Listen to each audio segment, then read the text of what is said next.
ESPN really did it this time, man. I just gotta say, this is really blowing me, and I'm not too sure what ESPN was thinking when they made these rankings, but I mean, we all know how ESPN is always sometimes just off, and this is a pretty bad list, I have to say. But before we get into today's video, yo, what is up, guys? It's your boy, and I'm back here giving y'all another banger. And since I'm giving y'all another banger, y'all could go ahead and drop a like on this video. And if you could subscribe, that would be even more appreciated. I make basketball content, so if you like basketball, you would love this channel. Without further ado, let's get into today's video, which is gonna be talking about this ESPN ranking, which is just, it's just so dumb to me. I just don't understand how these people really get paid to make lists like this, and people agreed on something like this. And I have a big issue with a lot of the ranking systems about the ESPN rankings, but I just want to focus on the top 10, because if I were to go around and do the whole top 100, and I'll brush up on a little bit of that, but if I were to do the whole top 100, this video would be an hour long, and I really don't want to do all that. So let's start with number 1, which is LeBron James.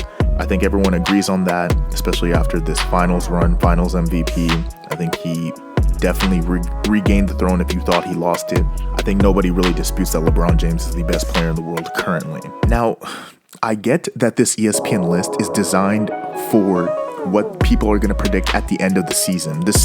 This ranking is supposed to be a list of what the player should be by the end of the season. And I have said this before, Anthony Davis is going to be better solely based off the fact that he is now a champion. He now has the heart of a champion, and he believes that there is nobody who can guard him on a basketball court. But to put him at number 2 next season, I think that's a big stretch.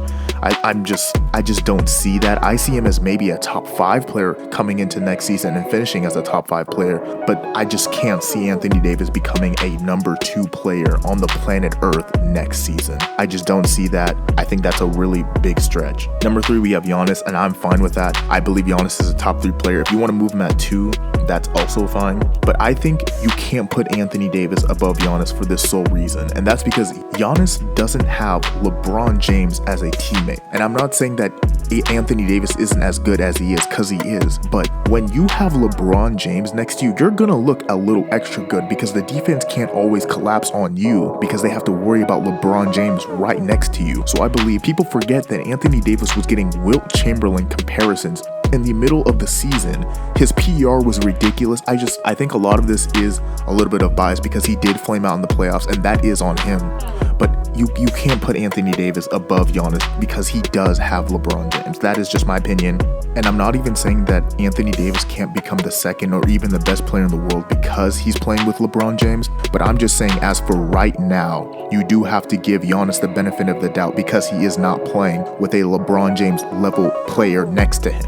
But I do believe having Giannis as a top 3 player is fine. Now, this is my big issue here. We got Luka Doncic at 4, and I appreciate Luka Doncic's game. I think he's great. I think he's the future of the NBA for sure, but you can't put him above Kawhi Leonard. Kawhi Leonard did disappoint in the playoffs, sure, but you can't say Luka Doncic is going to be better than Kawhi Leonard. If you want to give the slight edge offensively to Luka Doncic, that's fine for me. I think they're comparable, but if you want to give the slight edge to Luka, that's fine. But Kawhi is so much better defensively. And when we talk about team value, if you want to say that Luka is a little bit more valuable to his team, I'm not even sure about that, because Paul George, as a second star on the team, has shown that he can't show up in the games. So you might even argue that Kawhi is still a little bit more valuable to his team. I don't want to hate on Luka, but I just can't see him as being the 4th best player next season. I think that he is an MVP caliber player and has a case for the MVP, but I just don't see that right now. And I don't think that you can go ahead and put him ahead of players such as Kawhi Leonard, which leads us to the next. Now, coming in at number 6, we have Kevin Durant, and I think this is okay. It could definitely be better. I definitely think you could put Kevin Durant up in that top 5 personally, but I do understand the sentiment. We don't know what Kevin Durant is going to be, despite everyone saying, Kevin Durant is going to be that same player. Everyone believes that Kevin Durant is going to be just fine. I understand what they're saying. You can't put him ahead of certain players just because he is coming off a bad injury. And for me, this right here is why I made this video, and it is putting Damian Lillard at number 7 and Stephen Curry at number 8. Now, I'm a LeBron James fan. I'm not really a big fan of Curry. Just as an NBA fan, I think that we should all put Steph Curry above Damian Lillard just because of their track record, what they do in the playoffs. And I get it. Damian Lillard hasn't had the same sort of teams that Stephen Curry has had. But Damian Lillard has never had the type of season that Steph Curry has had. Steph Curry has imprinted himself into the NBA. And I just think putting him at number 8 is a little disrespectful. Like, especially when you have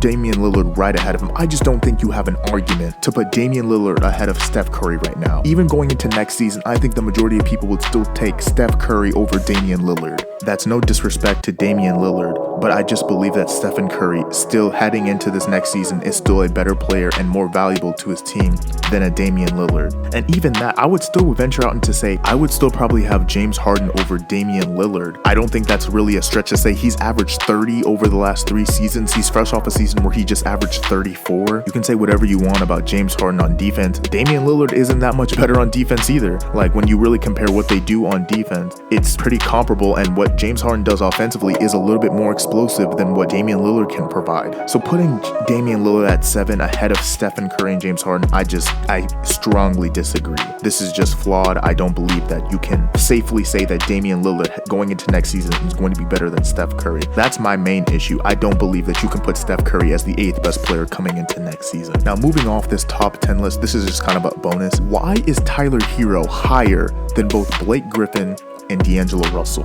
Now, I get it. Blake Griffin's coming off an injury. He only played 18 games last season, so you can sort of have an argument, but I would still choose Blake Griffin over Tyler Hero. That's just my opinion. And also, I would still have D'Angelo Russell over Tyler Hero. And I get it. Tyler Hero had a 37-point game in the playoffs in an Eastern Conference game, which is impressive. But I just think there's such an issue with ESPN trying to push players into a certain category before they have earned it and before they've proven it. It's just D'Angelo Russell has proven, especially coming off that Timberwolves season, how valuable he is and how good of a player he is going to be and still continue to become. So to me, this is just a little ridiculous. ESPN needs to do better.